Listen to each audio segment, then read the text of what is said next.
오늘 말씀은 고린도후서 9장 1절에서 15절입니다. 키워드는 자랑스러운 교회를 자랑스럽게, 연보의 원리, 하나님의 통치 원리입니다.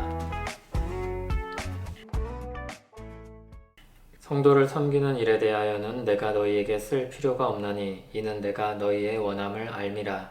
내가 너희를 위하여 마게도냐인들에게 아가야에서는 1년 전부터 준비하였다는 것을 자랑하였는데 과연 너희의 열심이 퍽 많은 사람들을 분발하게 하였느니라. 그런데 이 형제들을 보낸 것은 이 일에 너희를 위한 우리의 자랑이 헛되지 않고 내가 말한 것 같이 준비하게 하려 함이라. 혹 마게도냐인들이 나와 함께 가서 너희가 준비하지 아니한 것을 보면 너희는 고사하고 우리가 이 믿던 것에 부끄러움을 당할까 두려워하노라. 그러므로 내가 이 형제들로 먼저 너희에게 가서 너희가 전에 약속한 연보를 미리 준비하게 하도록 권면하는 것이 필요한 줄 생각하였노니 이렇게 준비하여야 참 연보답고 억지가 아니니라. 이것이 곧 적게 심는 자는 적게 거두고 많이 심는 자는 많이 거둔다 하는 말이로다. 각각 그 마음에 정한 대로 할 것이요 인색함으로나 억지로 하지 말지니 하나님은 즐겨내는 자를 사랑하시느니라. 하나님이 능히 모든 은혜를 너희에게 넘치게 하시나니 이는 너희로 모든 일에 항상 모든 것이 넉넉하여 모든 착한 일을 넘치게 하게 하려 하심이라. 기록된 바 그가 흩어 가난한 자들에게 주었으니 그의 의가 영원토록 있느니라 함과 같으니라. 심는 자에게 씨와 먹을 양식을 주시는 이가 너희 심을 것을 주사 풍성하게 하시고 너희 의의 열매를 더하게 하시리니 너희가 모든 일에 넉넉하여 너그럽게 연보를 함은 그들이 우리로 말미암아 하나님께 감사하게 하는 것이라. 이 봉사의 직무가 성도들의 부족한 것을 보충할 뿐 아니라 사람들이 하나님께 드리는 많은 감사로 말미암아 넘쳤느니라. 이 직무로 증거를 삼아 너희가 그리스도의 복음을 진실히 믿고 복종하는 것과 그들과 모든 사람을 섬기는 너희의 후한 연보로 말미암아 하나님께 영광을 돌리고 또 그들이 너희를 위하여 간구하며 하나님이 너희에게 주신 지극한 은혜로 말미암아 너희를 사모하느니라. 말할 수 없는 그의 은사로 말미암아 하나님께 감사하노라. 아멘. 연보에 대한 마지막 단락입니다. 바울이 다시 한번 고린도 교회를 독려합니다. 고린도 교회는 이미 1년 전에 연보를 계획하였습니다. 게다가 그 일이 다른 교회들의 마음까지 움직였습니다. 그런데 이제 실제로 연보를 모으는 중인데 만일 고린도 교회가 그 일에 빠지면 부끄럽게 될 것입니다. 고린도 교회는 성도를 섬기는 마음으로 연보를 결정하고 계획하고 약속했었습니다. 그들의 진심을 아는 사도 바울은 주춤하고 있는 고린도 교회를 독려하여 부끄럽지 않게 하려고 합니다. 바울은 연보에 대한 설명을 덧붙여서 고린도 교회가 하고자 했던 바를 행하게 하고 그 일로 말미암아 사람들에게는 칭찬을 받도록 하나님께는 영광을 돌리도록 하게 하려고 합니다. 6절에 많이라고 번역된 말은 본래 복되게 또는 좋은 말로 라는 뜻입니다. 그러므로 양의 많고 적음에 대한 이야기가 아닙니다. 앞에서 적게 라는 말에 대조적으로 나와서 많게 라고 의역을 한 것입니다. 이 말의 의미는 이 아래 내용을 살펴보면 더 분명히 알 수 있습니다.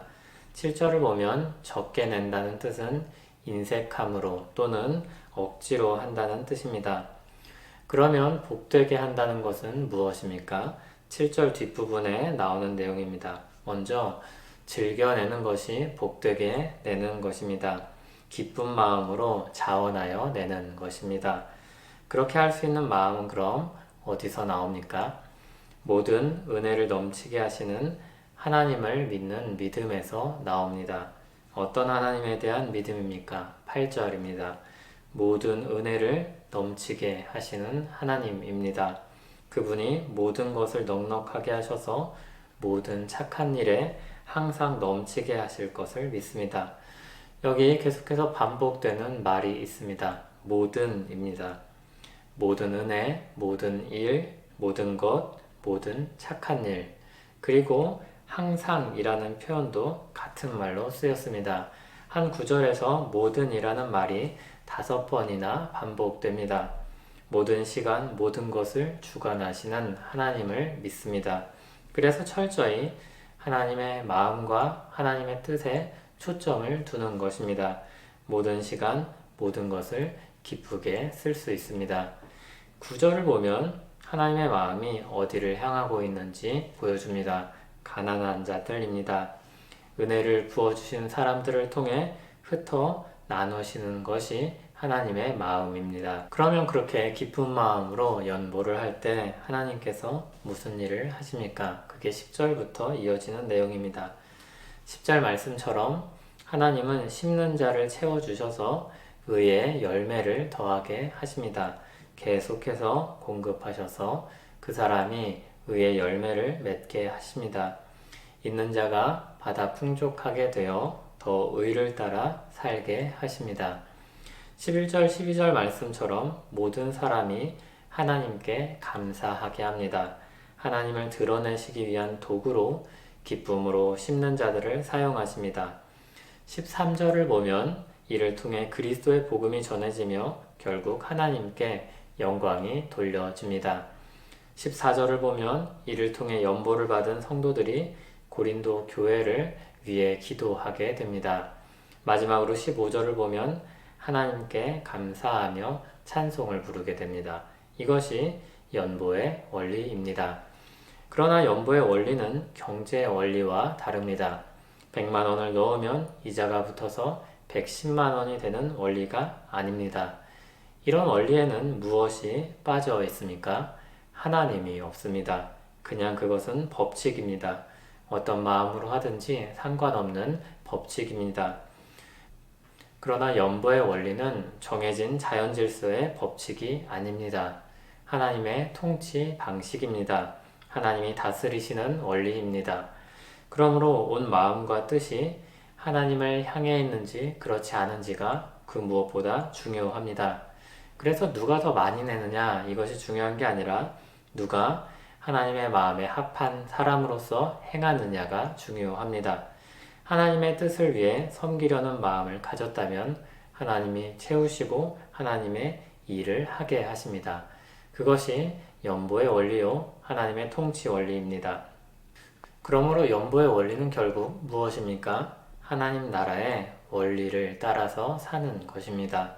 하나님의 통치 방식을 따라서 사는 것입니다. 그분의 마음과 뜻이 향한 곳을 주목하여 보고 그것을 위해 섬기는 것입니다. 시편 112편을 인용하여 말했던 것처럼 연약하고 도움이 필요한 자들을 섬기는 것입니다. 시편 112편은 그러한 삶을 사는 사람들이야말로 복되다 선언합니다.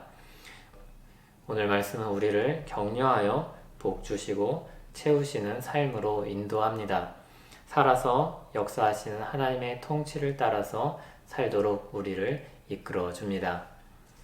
하나님 아버지, 하나님 나라 백성으로 살게 하신 은혜를 찬송합니다. 전능하신 하나님께서 채우시고 통치하십니다. 그 믿음으로 살게 하옵소서. 믿음으로 시작하였으니 믿음으로 살게 하옵소서. 예수님 이름으로 기도합니다.